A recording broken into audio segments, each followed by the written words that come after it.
Live show દરમિયાન મહિલાઓને kiss કરવાના મામલે ઉદિત નારાયણે પોતાની પ્રતિક્રિયા આપી છે.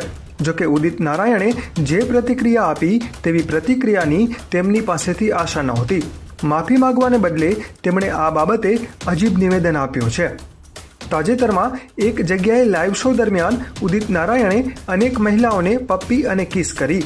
તેઓ એટલા બેકાબૂ થઈ ગયા કે સેલ્ફી લેવા આવી રહેલી મહિલાઓને જબરદસ્તી પપ્પી કરવા લાગ્યા, જેનાથી કેટલીક મહિલાઓને અજુગતું પણ લાગ્યું. પરંતુ ઉદિત નારાયણ ન રોકાયા. તેમણે એક નહીં પણ અનેક મહિલાઓ સાથે આવું કર્યું. એક મહિલા તેમની પાસે સેલ્ફી લેવા આવી અને પછી મહિલા ઉદિત નારાયણને પપ્પી કરવા ગઈ તો ઉદિત નારાયણે મહિલાને પકડીને તેના હોઠ પર જ કિસ કરી લીધી. આ ઘટનાનો વિડીયો સામે આવ્યા પછી ઉદિત નારાયણની ટીકા થઈ રહી છે. તેમના પ્રશંસકોમાં પણ રોષ જોવા મળી રહ્યો છે. આ ઘટના અંગે ઉદિત નારાયણે જવાબ આપતા કહ્યું કે ફેન્સ એટલા દીવાના હોય છે કે વાત ન પૂછો. અમે એવા લોકો નથી, અમે સભ્ય લોકો છીએ.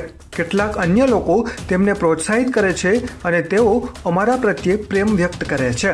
આ બાબતને ઉડાવીને હવે શું કરવું છે? ભીડમાં ઘણા લોકો હોય છે અને અમારી પાસે બોડીગાર્ડ પણ હોય છે, પરંતુ ફેન્સને લાગે છે કે તેમને મળવાની તક મળી રહી છે, તેથી કોઈ હાથ મિલાવવા માટે આગળ આવે છે અને કોઈ હાથને ચૂમે છે. આ બધી દીવાનગી હોય છે.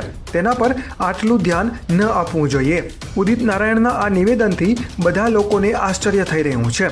આટલી મોટી ઘટના પર માફી માંગવાને બદલે ઉદિત નારાયણ એવું કહી રહ્યા છે કે આના પર ધ્યાન ન આપવું જોઈએ, જેને લઈને તેમના પ્રશંસકોમાં રોષ જોવા મળી રહ્યો છે.